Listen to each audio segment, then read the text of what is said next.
pensaba que tal vez me amabas, pero ahora lo sé. Week 15, Stacks and Facts video. Yes, there is no Brady in this video. Brady had to go on vacation because, Brady's wife now, and now he isn't singing rap videos, songs, and everything. So we brought in Chatternay, a.k.a. Philly Dilly, the fucking GOAT, one of the best player evaluation people that I know in the industry. Philly Dilly, how you feeling today? What's good? That's a lot of high praise. Hopefully we can figure some things out. I definitely feel you. That's why we got the other men up top from California. I was Sharpie. Sharpie, how you feeling today? Looking as California as ever in the tank top. Man, I didn't get no intro like old boy over here, but we'll be all right, guys. I generally lived on the dude's couch for like all of quarantine, man. There's a special place in my heart. He's like a brother. And he's known me since I was probably like 14 years old. But let's get to the first game of the slate. Dallas Cowboys 10.5-point road favorites over the New York Giants, or 10.5-point road underdogs here. Over under here is 44.5. Man, Cowboys offense finally relatively healthy, first time in a while that I can remember. And they have a pretty high implied team total. One thing they're going to notice on this slate, not a lot of high over-unders on the slate, so more mini stacks than actual full game stacks. But for me, man, Dill, I'm going to kick it to you, man. Dak Prescott, are you interested in Dak Prescott? The price tag is reasonable at $6,500, especially on DK, and then $7,500 on FanDuel. If you remember last year, a lot of people in this scenario last year when the Cowboys played the Giants earlier in the season before Dak got hurt, they kind of wanted to fade Dak, but that was the game to end up having. Dill, do you think this is the guy that you want to start off your lineups with this week or no? Definitely not. There's a lot of value, but in tournaments, he's definitely a great play. I mean, you know what Dak can do. He can hang 400 on the Giants, but they're 10-point favorites on the road. I'd probably lean towards Zeke than anything, but if you're building like 150 lineups, definitely lean towards Dak Prescott here. Yeah, I thought the thing that was interesting in this one is that he scored 23.9 fantasy points under expectation so far this year, which is the highest by any quarterback on this slate. And the Giants have allowed multiple passing touchdowns in 3 of their last 4 games. I don't know if I want to play Dak or if that just makes me like CeeDee Lamb more, because over the last 2 weeks, he's got 23 targets with 14 receptions, but only produced 150 yards and 1 touchdown. So I don't know, man. Do you have any interest in CeeDee Lamb, or do you feel like you're going to pay up for some other receivers that we're going to talk about later? I think CeeDee Lamb's a good pay up spot now that Cooper Kupp's off the slate. I think you can't go wrong with Amari Cooper either. But if you play Dak, I think you should play him with at least 2 of Amari, Lamb, Gallup, and Schultz. So Yeah, unfortunately, you might have to double stack it. Cowboys defense is the only thing that other popped out to me. $3,600, $4,600. I expect some late ownership to come on them. No Daniel Jones expected for the Giants. I'm always playing a defense against Mike Glennon's turnover ass. So those are the only things I was really looking at. That actually might correlate to the running back situation, but Zeke Elliott's been so dusty this year that I don't think I want to play Zeke. I think Tony Pollard's coming back. But Sharpie, I'm going to kick it over to you. What are you looking at in the prop market for this one? What prop stood out to you, if any? I mean, I love the fact that you said Zeke's been fucking dusty, because that's the point, bro. We're going to look to fade dusty Zeke, and Pollard's back. We're going to look at his rushing and receiving. We know how much they use him, and we expect this game, like Philly said, they're 10.5-point dogs, and they haven't been giving a full workload to Zeke because he's either hurt or he's fucking dusty. So, yeah, I don't want nothing to do with Zeke either. And I got your take earlier, Billy, and I might as well as ask him since we're on a fantasy type show. Billy, what's your take on Dak or Taysom Hill as my quarterback in fantasy this week in the playoffs? It's a good question. Dill, that question. That's actually a tough question. I think I would just lean Taysom Hill just because the rushing upside is like immense, and like the Bucs pass defense is just a funnel. I know the Bucs run D is so good, but I don't know, just like Taysom's unconventional ways to run, I think leave that ceiling like so much higher than Dak's. I mean, Dak's ceiling is, we know what it is, but Taysom's floor is just way higher this week. I said the same exact thing to him, Dill. I said if there was a running back and he had the same exact amount of rushing yards, you would probably flex him. So he's just ended up being a running back. Like Sean Payton being out, I don't think matters either. So Dak will have 404 touchdown upside though in this game. I think that he has upside in this game because he absolutely broke the slate last year in the same exact game. People are saying the same exact thing about the Cowboys' implied team total being so high. Zeke Elliott was chalked that week. Tony Pollard ended up vulturing the receiving touchdown. Dak went off, and then Dak ended up getting hurt and was out for the rest of the season. So I don't know, man. That's something I'm going to come back into for later on. But the next game that we're going to get into is the Houston Texans plus 4.5 road underdogs versus the Jacksonville Jaguars. 4.5-point favorites, man. Shouts to the fantasy community, baby. We finally did it.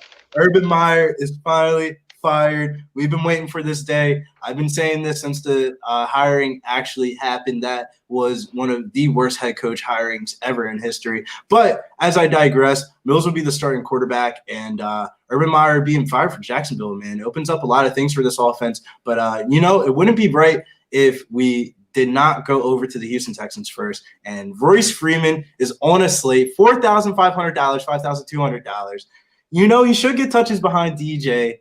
Posted 11 carries for 15 yards, eight targets, 6 catches, 51 yards. Everybody else is on IR. Philly Dilly, the true Royce the 5'9" Freeman whisperer. Are you playing him this week? I just wish he would just die already. I'm tired of Royce Freeman. Got him wrong in the pre-draft process a few years ago. Davis Mills dumps the ball off to running backs at a high rate. But if you're trying to pick between David Johnson and Royce Freeman, I'd rather just play neither with how much salary is available this week. You have Jeff Wilson, and on the other side of this game, you have James Robinson. And when I play Draftkings, I don't play running backs in the same game.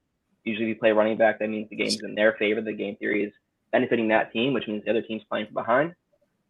So I guess it could correlate in a way with dump offs, but if you're going to play any running back in this game, I guess it's James Robinson. But in tournaments, I'd probably even fade him just because I feel like we're really betting on the whole narrative behind Urban Meyer just being a fucking donkey. He is a donkey, though. He bro. is. He is. He's a donkey, bro. And yeah, I know. It's weird. Out, dude. I only have I was glad you came on the show because I knew it was going to get weird at the running back position this week. And there would be no other better person to get weird about running backs with than you. So, no, not to be weird. James Robinson, $5,400, $6,300. Do you think without Urban being in that he's actually going to get the full amount of workload because this is a smash spot? Yeah, I think he definitely does. I don't play cash games anymore, but if you play cash, you just have to put him in there. He's the best value on the entire slate other than maybe Devontae Parker, but at running back, it's just not even. For anybody that's watching the video, we are not talking about this from a cash game perspective. We are talking about this from a GPP perspective. We want to be Tesla Hex, I want the $250,000 on a Thursday night. I don't want the $20 cash game. I'll play NBA for that. Which is why I wouldn't play James Robinson. If 50% of the field is going to play him, I mean, you just have to get so much else right too. I'd just rather bank on him busting and just not getting his full projection. So this might lead into the next conversation, man. Trevor Lawrence, $5,100, $6,500. He's going to give you leverage off of James Robinson. Trevor Lawrence's best game this season was actually week 1 versus the same exact Houston Texans defense. He had 28 completions off of 51 attempts for 332 passing yards, 3 touchdowns, and 3 interceptions. Still was really fancy viable, his best scoring total this season. And, we've been on this show for a couple of weeks now. I've been barking up this Laquan Treadwell tree, man. He's played a significant role in the offense, man, reaching 4 catches for at least 50 yards in 3 consecutive weeks for the Jags at below 5% ownership, $3,300, $5,100. I've been playing him as a value. I think there's going to be some ownership on Marvin Jones this week, who's had at least 6 targets in 4 out of his last 5 games. But I think I'm going to go with a little bit of an upside, a little bit of a leverage. I think I'm going to squeak the wheel just one last more time with Laquan Treadwell, man. Am I a little bit crazy for bringing up Laquan Treadwell? Because you talk about player to get wrong in the draft process, Laquan Treadwell would be on the cover of the dictionary for that.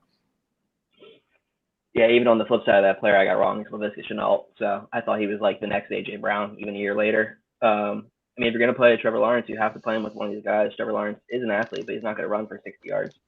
But it's just tough. It's just a low total, too. I think I'd just stay away. Bevel's calling plays, it seems like, this weekend. He has a historic slow pace, like he used to do with Jip.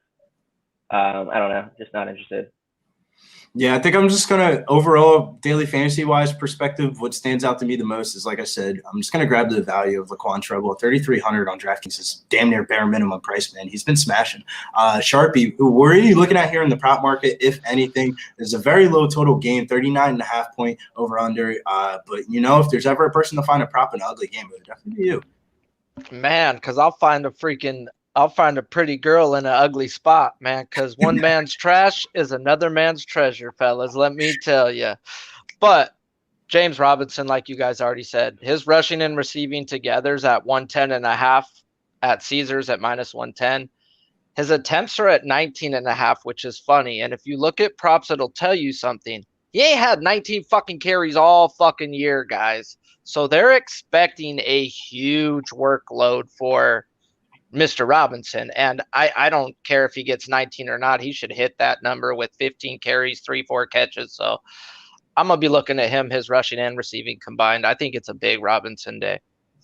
I hope so, man, because Dill was talking about matching the chalk. I think I'm going to play either 5 or 20 lineups. Haven't really made that decision. It probably ends up deciding on how the hell the main event goes tomorrow night and daily fantasy for me for Sunday. But as I digress a little bit, I don't know if I play 5 or 20 lineups, so I don't know how I'm really going to play James Robinson. But, man, I don't even think I have a choice, dude. I literally from Wednesday to Friday, I still have the same exact running backs in my player pool, maybe a couple more value plays. But, I mean, value plays galore on this slate, to be honest with you, with the whole entire COVID situation. Over 150 different people between the NFL and the NBA have gotten COVID or are in COVID protocols in the last 48 hours. So this might be actually, bro, to be honest with you, one of the last slates that we're going to get on the year. From a betting perspective, I am not betting on any of these games. I do not trust my money being on any of these games. But daily fantasy, I will take the upside of the value plays.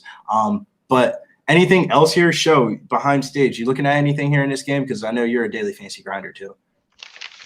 Not much in this game. I might tell you with the Treadwell. All right, let's go. It took. I've been preaching this Treadwell shit for so long. Since you got to play Patterson though. I will be. We're gonna get to the Cordell Patterson shit. We're gonna talk about Cordell Patterson. We are getting.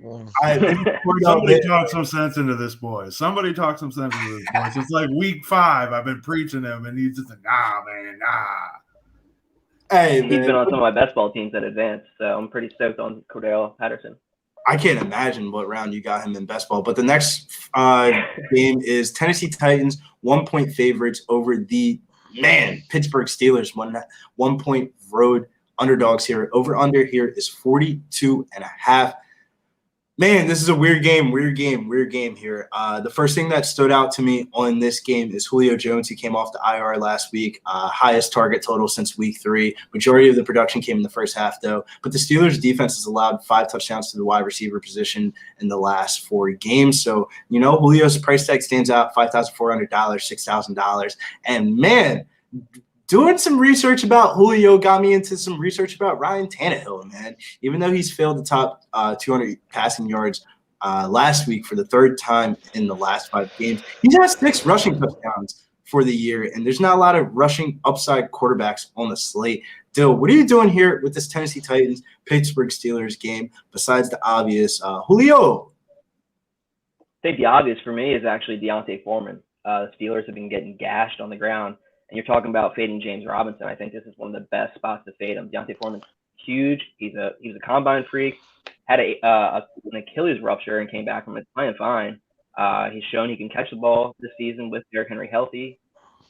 We just saw what Dalvin Cook did to the Steelers on primetime last week. I mean, this guy's just a fucking menace. He's not going to be high owned, and I think it's the same play as James Robinson against another bad run defense. Let's even put this in macro. Is Deontay Foreman's this week's Rashad Penny? I mean, it could be. I mean, the projection's good. I mean, it's not far off from Jeff Wilson for the 49ers, who we'll talk about. That's why, I don't really care about playing Ryan Tannehill, former receiver of Texas A&M.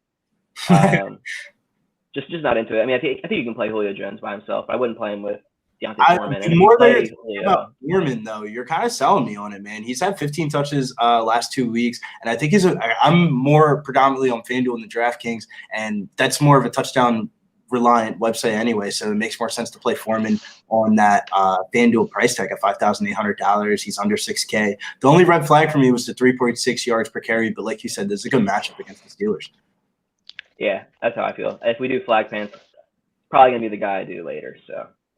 All right, I'm gonna end up telling you on that, Philly Dilly. Sharpie, what are you looking at here on the prop market?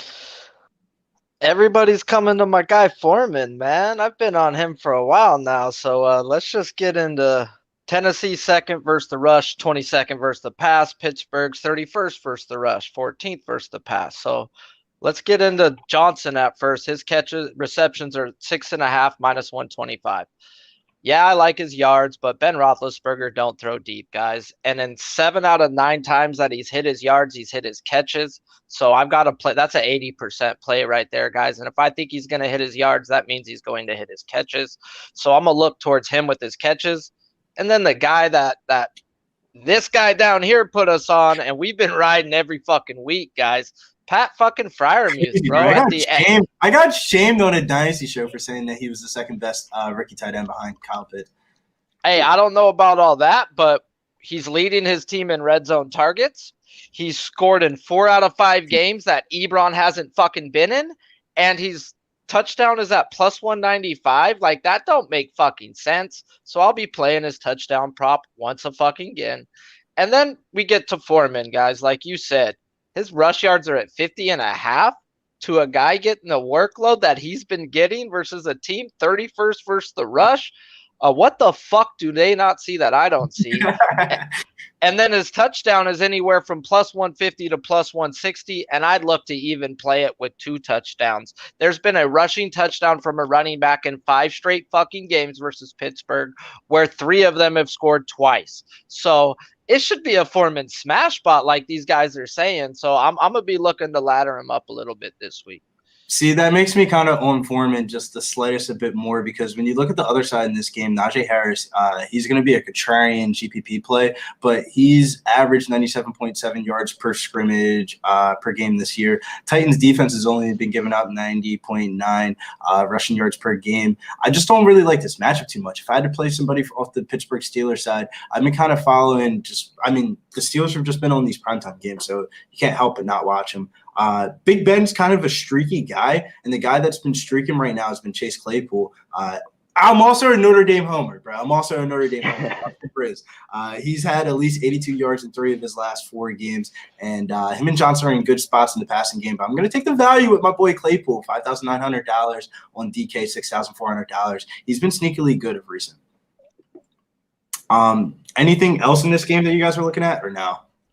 I just want to touch on Najee Harris chalk. I'm just not going to do it. Just not going to play. Is he chalk now? On DraftKings, he's probably going to be the second highest owned running back behind James Robinson. I mean, that's just before like Jeff Wilson stuff gets updated. So I'm not a big DraftKings player, but I don't fucking understand that. I was saying 7,800. He's not too expensive. So. I was saying Actually, this the most expensive running back guy, Big Show. I think this might be the daily fantasy slate of like the year with these value plays and COVID and stuff like that. Just the way the ownership and leverage is worked out since the Seahawks and Rams game has been taken off. It's just making me like the slate 10 times more. Yeah, it's weird. It's like the opposite of NBA, where like I haven't been playing it all this week because it's just a fucking joke. I mean, you got to get the right 3K guy right in every lineup, so I'm just not going to do that. Where football is just so different, so script dependent. Just going to fade chalk this week. I feel like that's going to be your best bet. I agree with you 1,000%, man. This next game, though, Arizona Cardinals, 12.5-point road favorites over the Detroit Lions. Oh, man, over-under here is 47.5, which is actually one of the higher over-unders. I'm going to kick this one off the Dill first because he always has a good read on the Arizona Cardinals offense. Dill, man, who are you looking at here on the Arizona Cardinals? Because, you know, DeAndre Hopkins being out for the season opens up the whole entire slate for this one because me personally, before you get into it, I honestly have been looking at Zach Ertz, man, since week 10. He's been a top 8 tight end in all formats, and he's kind of the most consistent guy in the passing game when it comes to the resume. But who are you looking at here, man? Yeah, Ertz is a zone eater. He's a good play at tight end. The Cardinals have been weird. I think they're like kind of fake good in a way. They don't look impressive when they play. Kyler's rush attempts are down, other than primetime the other night where he finally started running. I don't know. I like Christian Kirk, obviously. That's who I flag planted, who I the last time I was on the show. I don't know. I don't really like this game a lot. They should roll the Lions. Lions have nobody. So maybe you lean James Conner, but Chase Evans is back. It's tough. It's tough. Someone's going to score on this team, and they're cheap.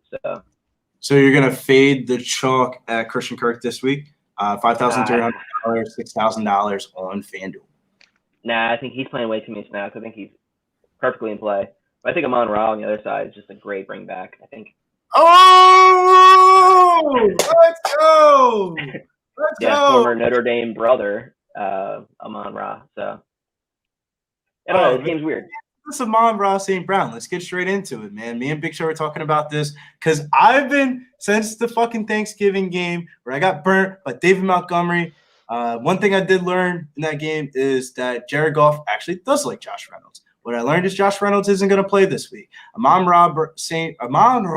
Brown, USC kid, rookie, has seen 24 targets over the past 2 weeks, 12 targets in 2 straight games, 18 catches for 159 yards and a touchdown. The Cardinals' defense has allowed 34 receptions for 384 yards and 3 touchdowns to the wide receiver position in the last 2 games. This seems like the absolute best mini stack spot on the slate. Grab a couple value plays because the tight end position sucks this week. I might even play Ertz to fade that Christian Kirk chalk. But I was also looking at Rondale Moore, $4,400 as I digress a little bit. He's definitely passed the eye test for me.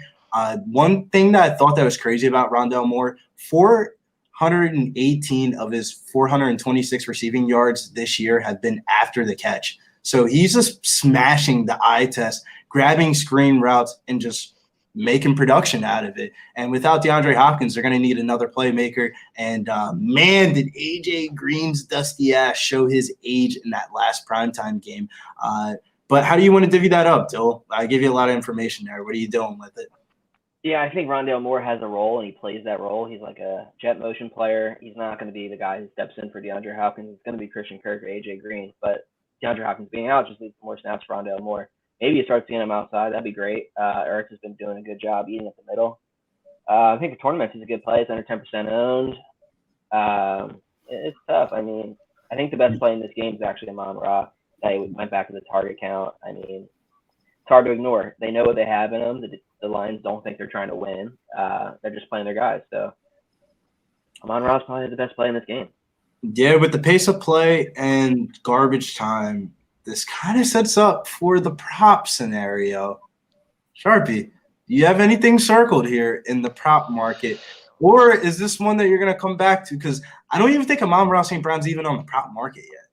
Man, most of the props weren't even out. Like none for this game at all were out. All I really had highlighted was trying to look at Ertz some way. I really think Ertz is going to be the one he looks at on third down and stuff like that. So I think his receptions are going to be easily cashed. So I'm going to be looking at him. I think everybody's kind of eyeing into like what value wide receiver they want to play from the Arizona Cardinals, either if it's Christian Kirk or getting away from the leverage of Rondale Moore. But I feel like a lot of those builds this week with the value plays are going to be like circled like 8 value plays that are really just going to be interchangeable. So playing a guy like Zach Ertz at the tight end position really might be the leverage that you're going to need because the tight end position sucks this week, dude.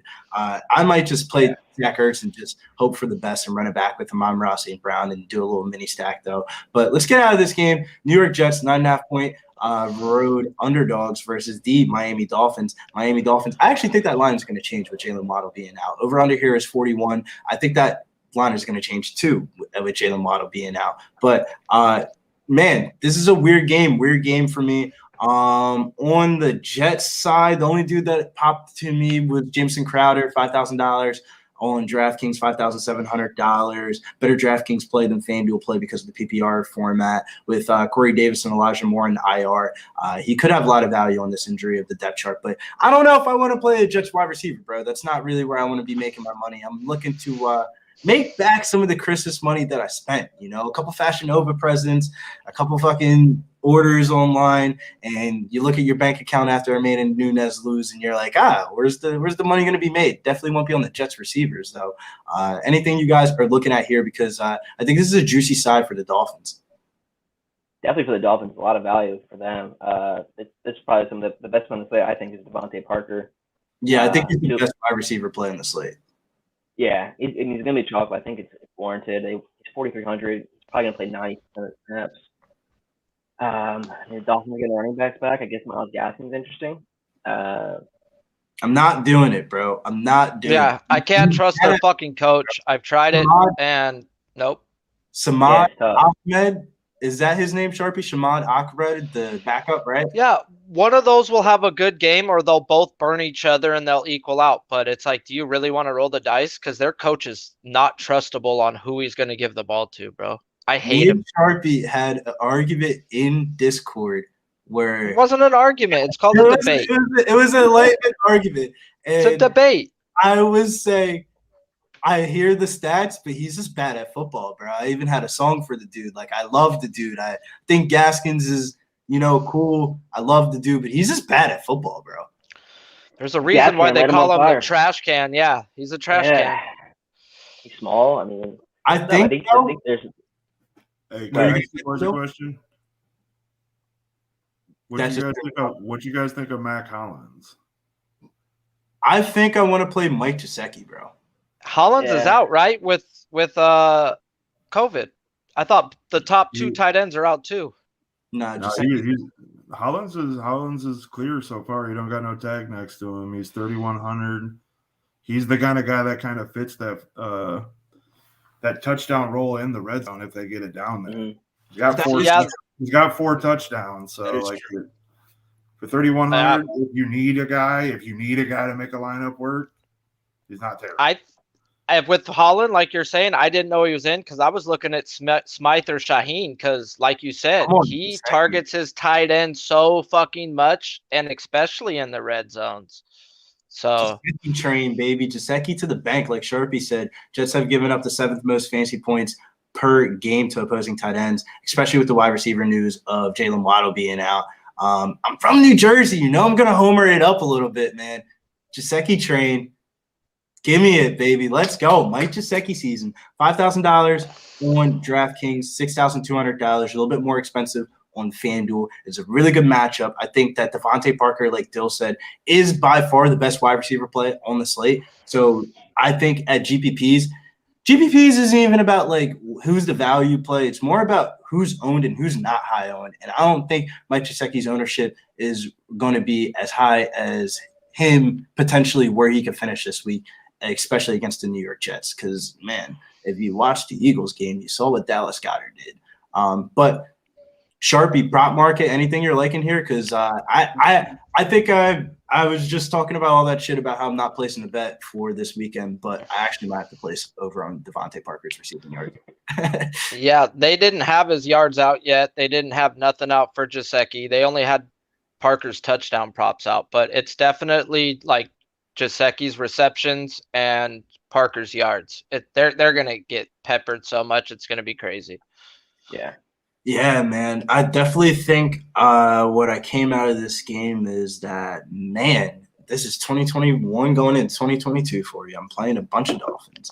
I might have to play Michael Carter in my fucking fantasy because Mitchell might not fucking play. Is he out yet? Has he been rolled out? Yeah, Fuck my life. Oh.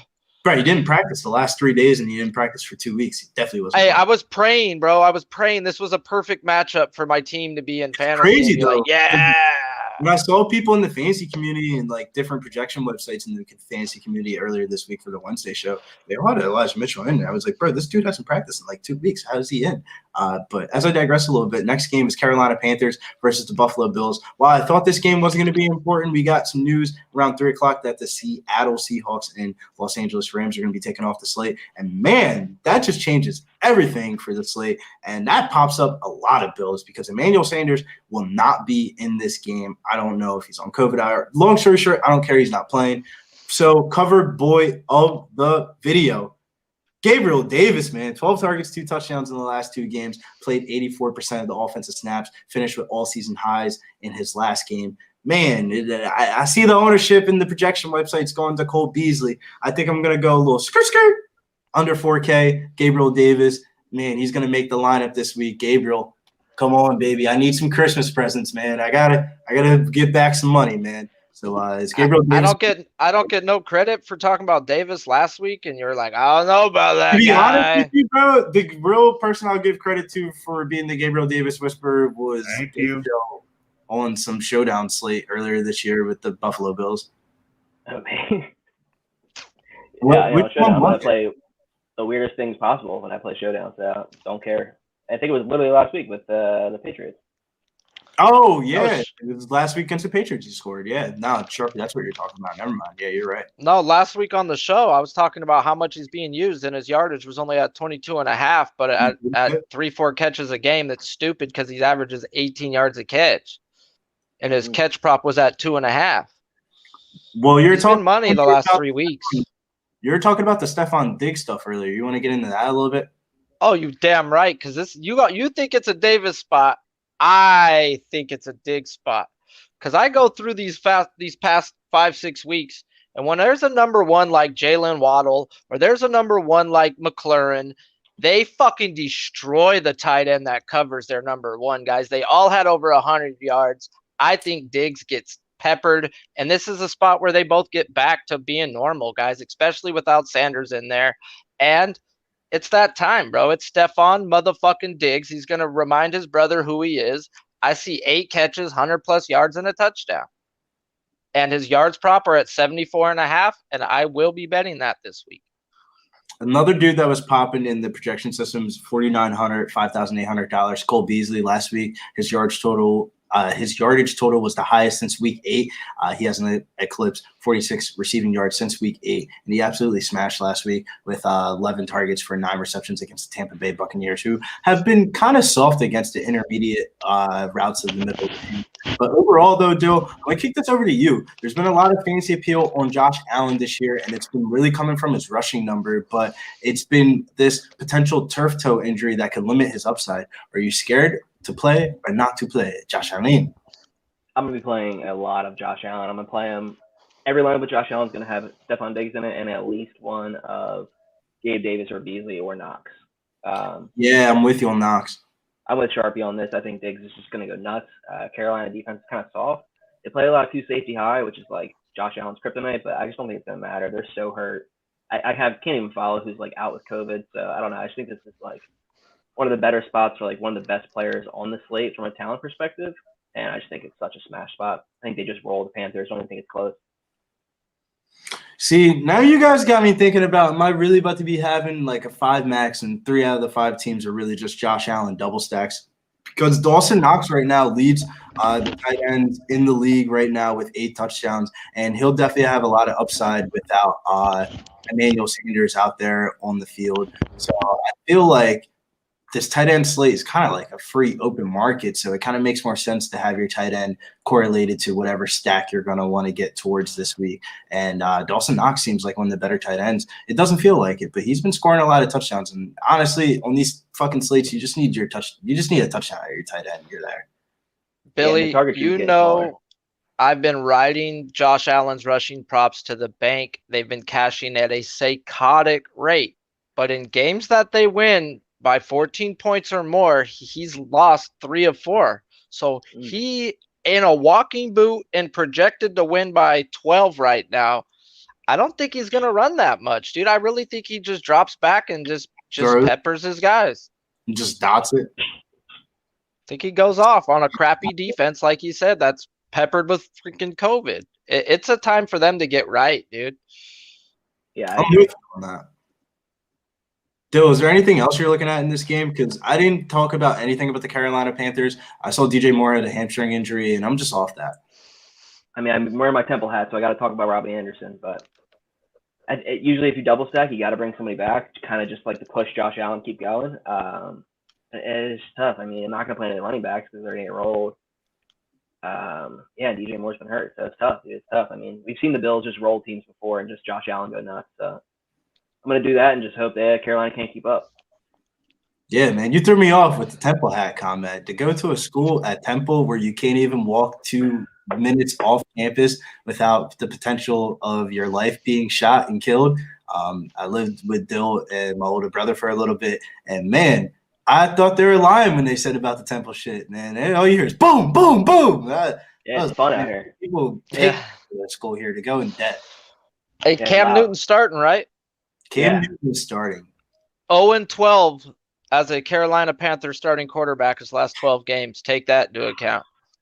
Yo, we're gonna take this into account. Shout out to Manscaped. Make sure you get the Lawnmower 4.0. It's holiday season. Holiday season's right around the corner. And man, you know what the holiday season means. It's the new year. Don't be a dusty man. Trim up downstairs. Shouts to Manscaped. Make sure you get that Lawnmower 4.0, Pub Sports Radio.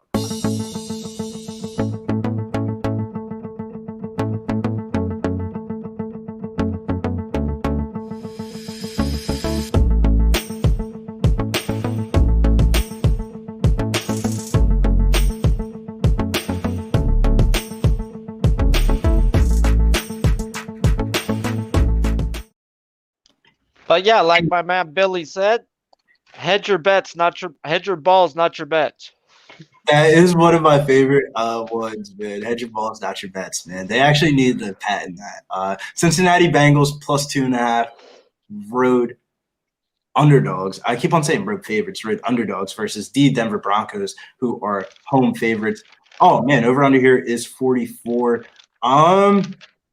Am I playing Joe Mixon this week because of there's nobody at the top of the running back position, or am I just going to pay below 7K at the running back position this week? Because Joe Mixon kind of cooled off of recent, not being able to break off for long runs and the offensive line problems for the Bengals. But he's had 37 carries over the last two, but has only had 112 rushing yards for 1 touchdown. But he's neck and neck with Jonathan Taylor for league leaders in touchdowns this year. Maybe a better FanDuel play than DraftKings play. But Dill, are you getting to Joe Mixon this week? I'll definitely have some Joe Mixon, just as leverage off the top guys. Getting all the carries, I mean, things can break right. Broncos' run D has been okay. It's just tough to say anything with like all the COVID stuff going right now. I don't touch spreads, but I don't understand why the Bengals aren't favored here. I just don't think the Broncos are that great. Teddy Bridgewater's kind of dusty.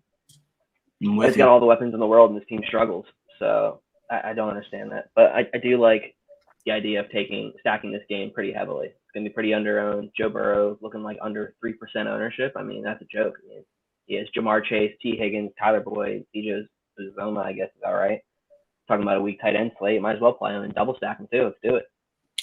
Wow, no, you threw me in for a swirl, man, because I was actually not really too high on the Bengals pass game. I played Jamar Chase.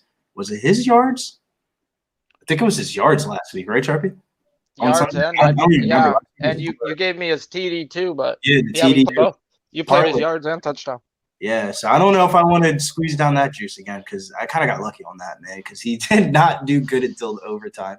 But the Bengals defense has been a top 4 defense since week 11. I kind of like their defense at $2,900, $3,400. I thought that was pretty interesting. That's why I was kind of bringing up the Joe Mixon thing. But it might be more merit to play low-owned Joe Burrow because low-owned backdoor Joe Burrow has been highly successful for fantasy. But on the Denver Broncos side, the only person that really stood out to me before I kick it to Dill was Noah Fant. The Bengals defense have allowed a tight end to score in 5 out of the last 6 games. $4,400 for Noah Fant, $5,600 on FanDuel. I was the only person that really stood out to me. I wasn't really too fond of the other receivers because like Courtland Sutton hasn't surpassed 2 receptions or 40 yards since week 7, and Tim Patrick hasn't surpassed 26 yards in 4 straight games. So I'm not really – I don't know. What are you doing? You playing Jerry Jeudy? Like, talk to me. Playing Jerry Jeudy, dude. It's that easy. Roll Tide. Let's go. Fucking love to hear that shit. So I'm not going to ask you, Sharpie. What are you looking at in the prop market, man?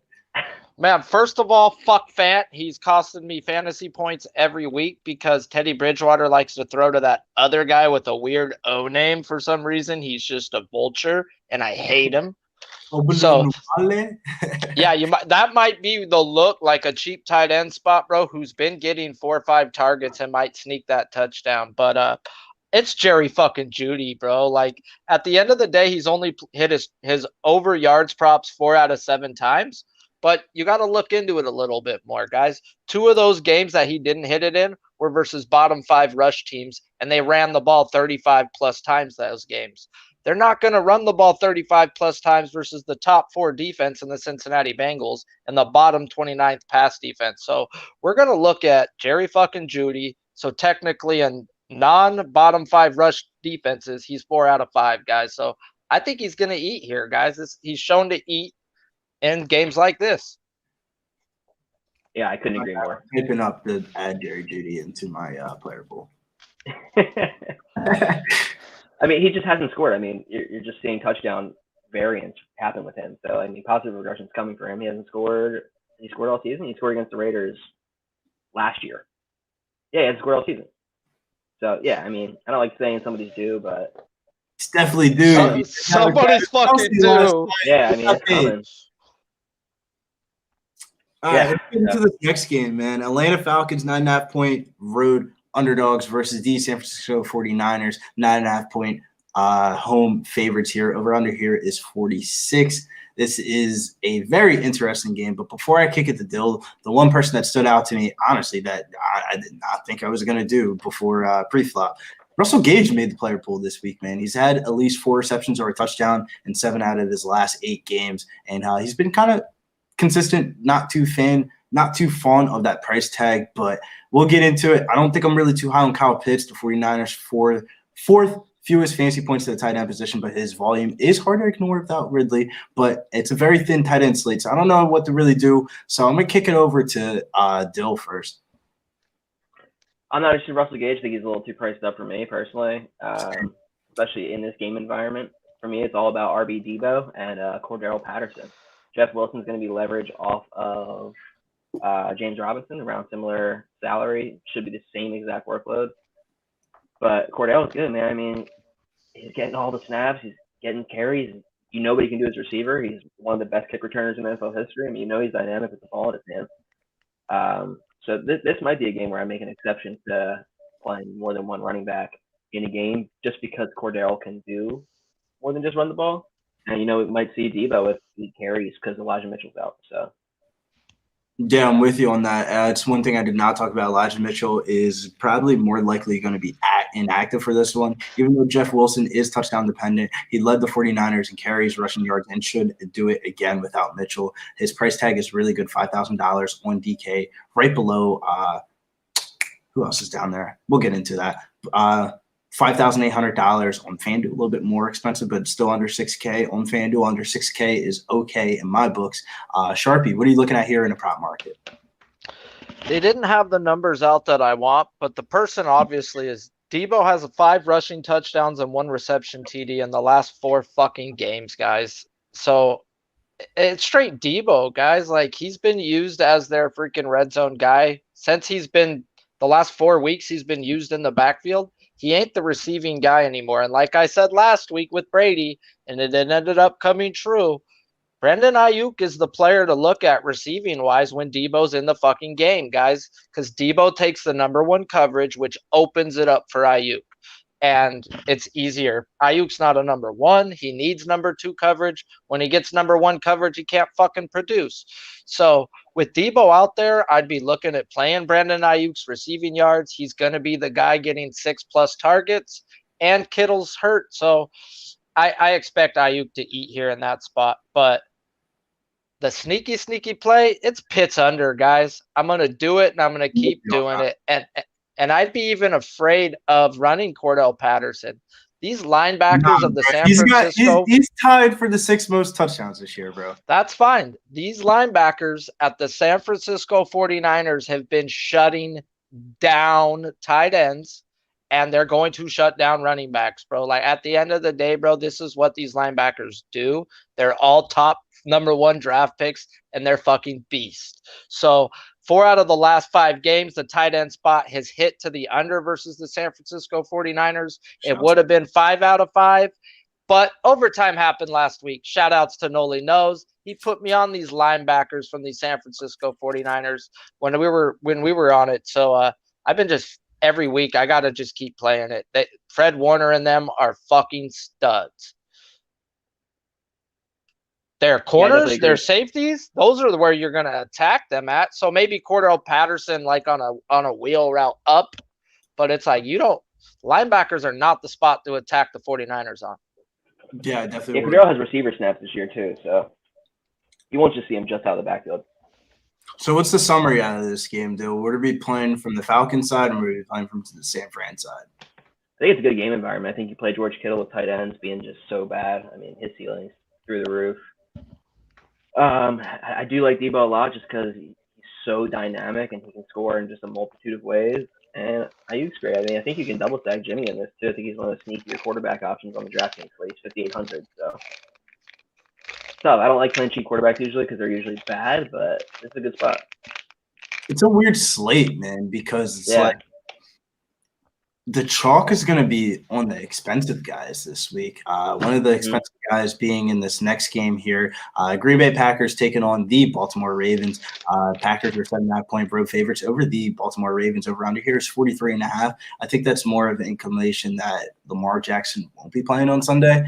I don't know. I'm not a doctor or a COVID specialist or anything like that. So I'm just going to wait until Sunday morning or late stack this because we got a couple of afternoon games. But overall, man, Davante Adams, man, he's probably going to be the chalkiest stud on the slate. $8,900, $8,500, kind of a cheap price tag considering the Ravens have allowed 21.2 fantasy points per game to the wide receiver position this year. And then Alan Lazard has been filling in the slot role very nicely. And the Ravens have allowed 5 touchdowns to the wide receiver position in the last 4 games. So those are the 2 guys that really stood out to me. And then the sneaky guy, it would not be right if we did a DraftKings FanDuel show and I didn't get weird at the tight end position.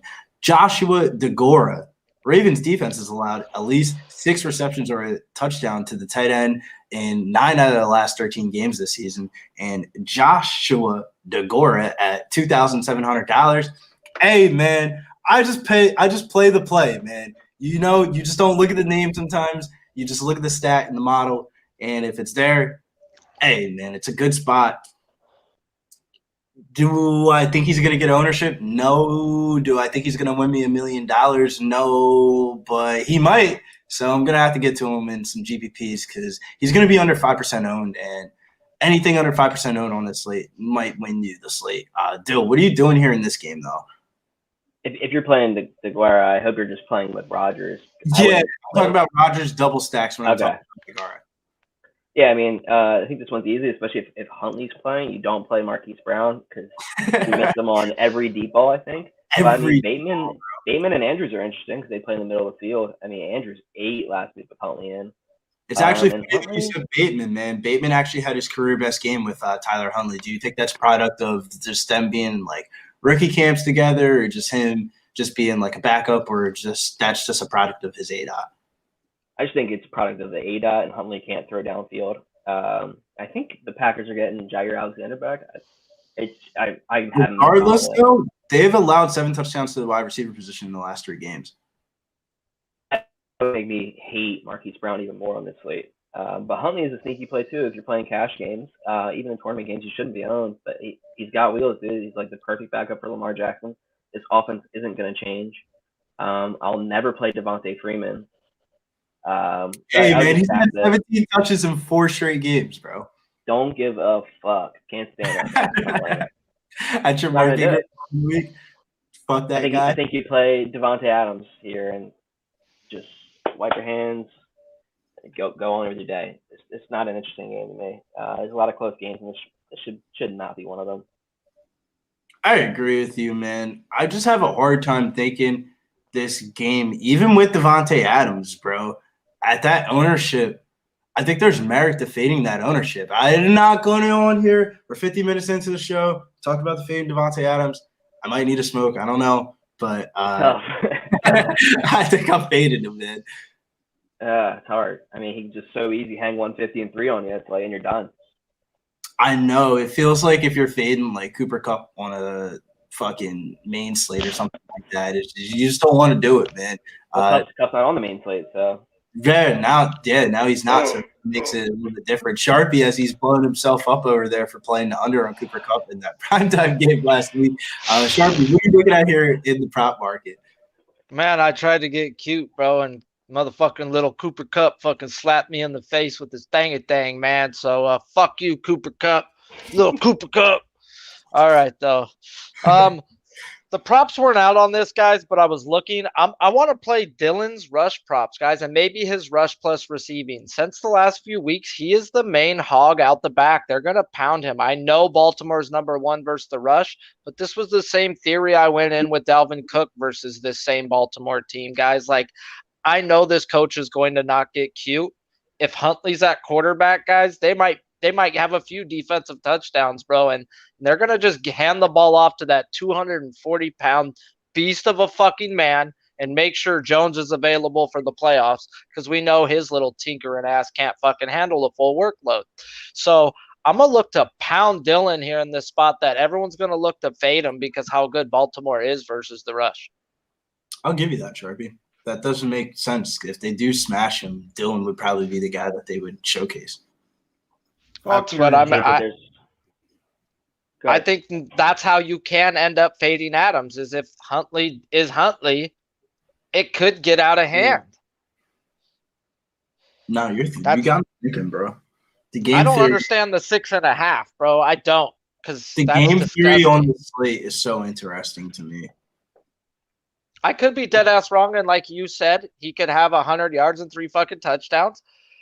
But I'm not gonna bet his under, bro. I'm not that fucking guy. Yeah, nah. I would. If you're buying a pick off of somebody and it has a Devontae Adams under, you should be going somewhere. I don't even give a fuck if it cashes. I don't fucking care. He got lucky. How about that? Yeah, there's no process behind that. Yeah, I don't think there's any process in that. But since we have Dill on the show, we're gonna do a little FanDuel lineup. Since you can't give away Draftkings lineups, so we're gonna do FanDuel lineups. Yeah. Sharpie, we're gonna give it to you first. Since you aren't the daily fantasy player, you get the first pick.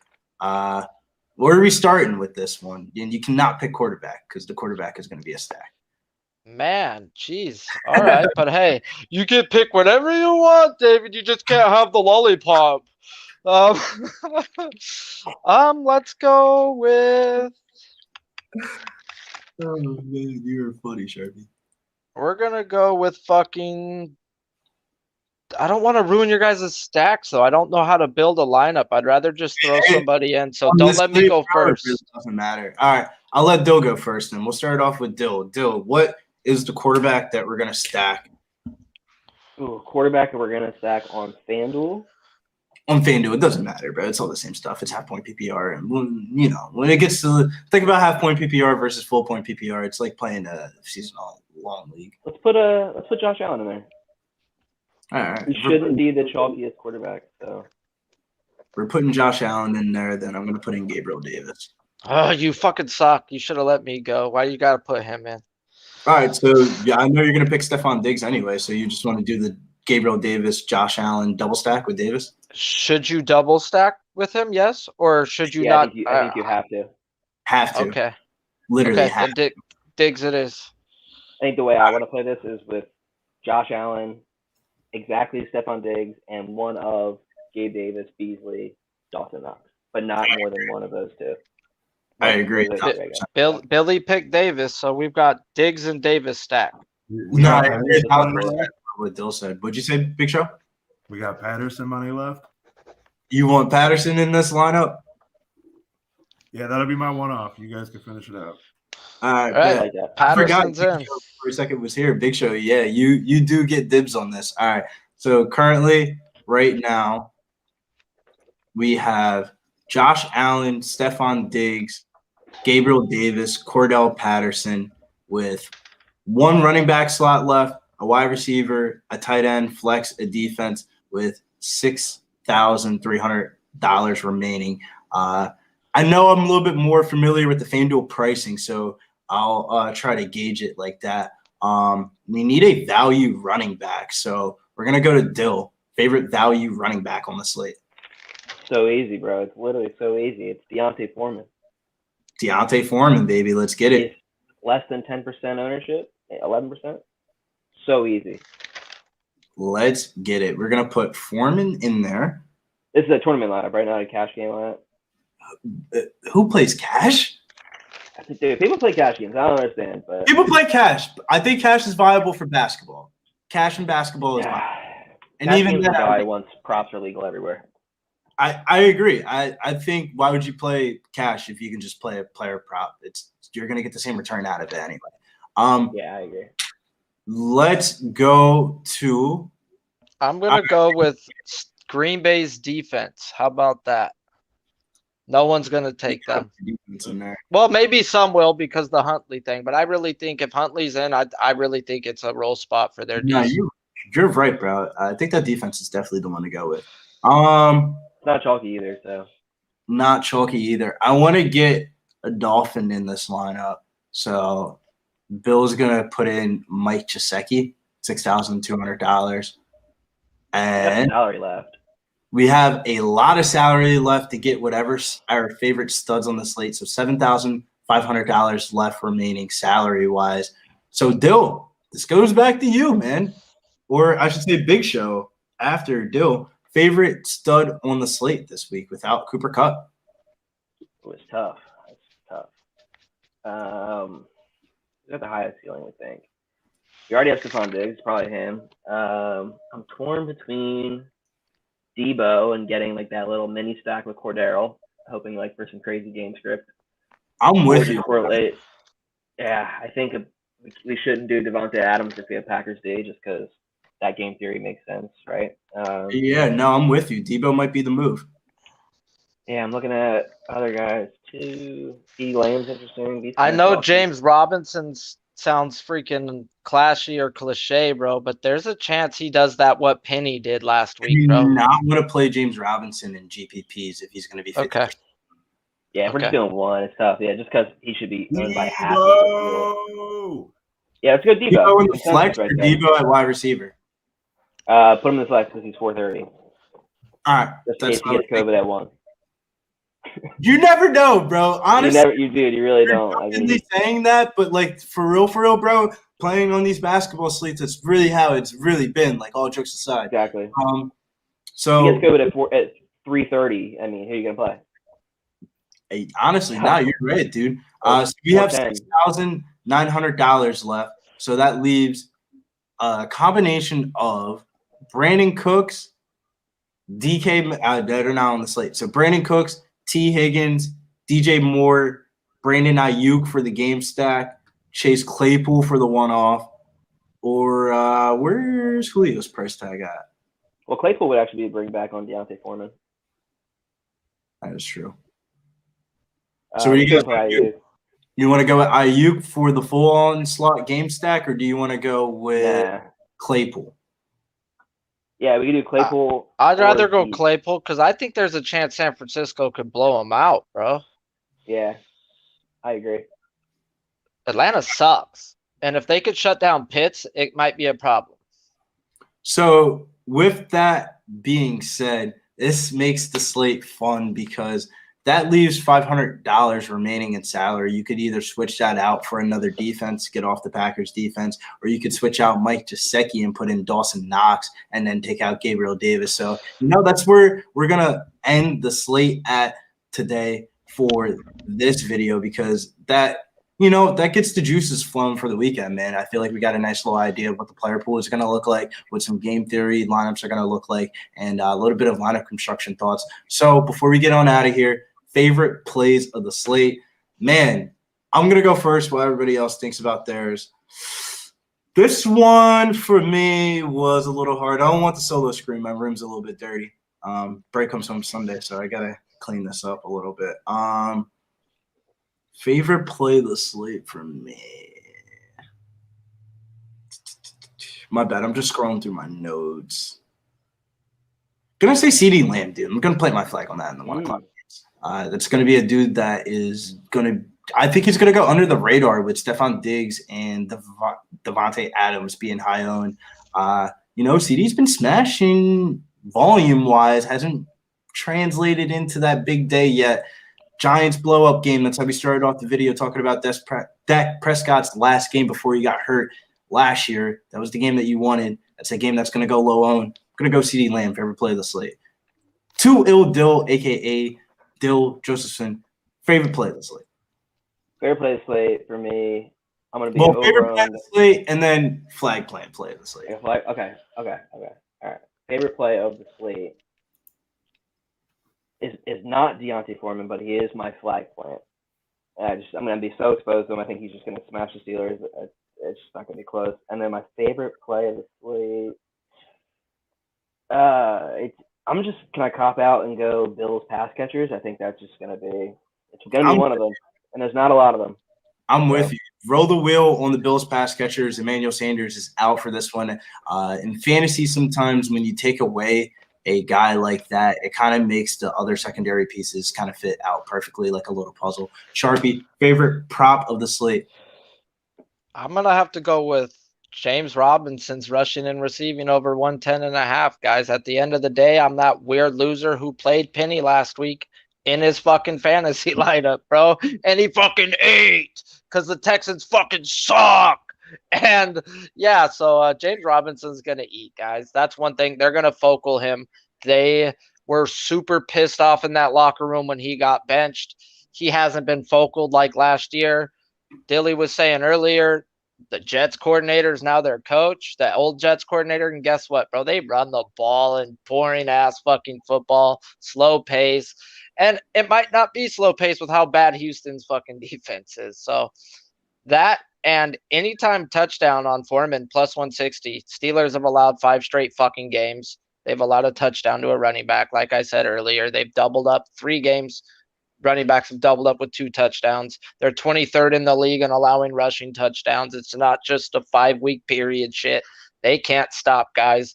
And that's a big motherfucking boy coming at you downfield in that red zone. So I think that's quite easy at plus 160. Not easy. I think there's a lot of value. It should be way less. Big Show, don't think you're getting out of here slated, unmarked hands. Favorite play of the slate? Big Show, I know you hear me. Yeah, I hear you. My plays are going to be depending on injury news. Isn't it always? If Kittle plays, I'm playing him in probably 40-50% of my lineups. I like the matchup. And against my Lions, James Conner, if he's healthy, I'm going to play him against him. Ooh, I like it. But until next time, you can follow me over on Twitter at Getting Bills. What I got going on for this weekend, Pub Sports Radio live stream tomorrow, UFC live betting stream, live for 8 hours straight. We're going at it, baby. Last card of the year, and we're getting Liam picks fights on the stream tomorrow. Roto Grinders MMA writer. So it's going to be a dope-ass stream. Make sure you tune in. I'll Sharpie. Where can they find you at? Y'all could find me at Sharpie's Bets on Twitter or your local pub because, that's just what I'm going to do. Get down to business. That if song, you're single and you're it. Ready to mingle, hit me in the DMs. San Diego, California, up to LA. 180 to 350. I got hoes. I got hoes. Yo, where can they find you, man? You can find me on Twitter at _Philly Dilly. So Dill, my parlays, my NBA action, NFL action. Dill, I need you to hit for $250,000 this weekend, so you can never bartend a day in your life again and degenerately. I'm done with that, man. I'm way done with that. I haven't talked to you in so long that I don't even. Yeah. It's been a minute, man. I haven't talked to you probably since I seen you last year, early football season, to be honest with you. Probably. Yeah, man. But Dill, always nice having you on the show. You're always welcome whenever. Sharpie, always nice having you on the show as well. My main hitter, we always get into man, I always feel like I'm a tad bit lost before the slate, and then we get into this Friday video, and then I go back to MMA land ready to smash Sunday morning because that transition from Saturday into Sunday is going to be crazy. But my favorite, we have no Brady, so I got to do the MMA stuff. Let me pull up my shit real quick. Favorite props of the card for me this weekend for MMA is going to be Justin Tafa, Harry Hunsucker fight the finish in round 1, -135. Gerald Mearshart inside the distance at -110. And Matthias Gamrot by decision at +175. Not even going to give out the parlay because the parlay is stupid because it's basically just time props. But till next time, make sure you hit the bell notification. Pub Sports Radio all weekend. Bing! And Bovada, get your stuff together, man. Now you're starting to affect my life, my bills, and I don't even play on your book, man. That's why you got to use mybookie.ag. Use that promo code PubSports. Get a real book in your life, man. Get a real book in your life. Peace.